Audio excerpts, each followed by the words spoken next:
ছোটদের বাংলা ব্যাকরণ বিষয় শব্দ। শব্দ বর্ণের সাথে মিলিত শব্দ গঠিত হয়, তবে মিলিত বর্ণগুলোর একটি অর্থ থাকতে হবে।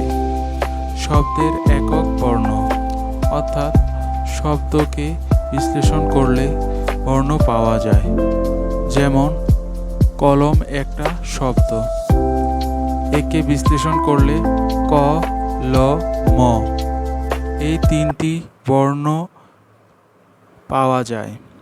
সংজ্ঞা: এক বা একাধিক বর্ণ মিলিত হয়ে যখন কোনো পূর্ণ অর্থ প্রকাশ করে তখন তাকে শব্দ বলে। যেমন কলম, বই, পাতা, খাতা ইত্যাদি। মনে রাখবে, কতগুলো বর্ণ একত্রে বসে যখন কোনো অর্থ প্রকাশ করে না, তবে তাকে শব্দ বলা যাবে না। যেমন বীচ, ইম, লনপ ইত্যাদি। এগুলো কোনো অর্থ নেই বিধায় এগুলোর কোনো শব্দ নয়।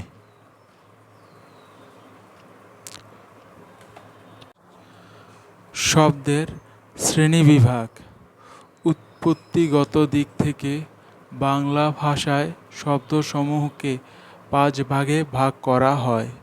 যেমন: 1. তৎসম শব্দ, 2. অর্থতৎসম শব্দ, 3. তদ্ভব শব্দ, 4. দেশি শব্দ, 5. বিদেশি শব্দ। প্রিয় বন্ধুরা, আজ এটুকুই।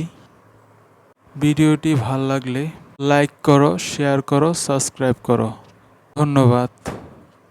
বন্ধুরা, আজ এটুকুই। নিচে অনুশীলনীর যে কোনো 2টি প্রশ্নের উত্তর দিয়ে যাবে।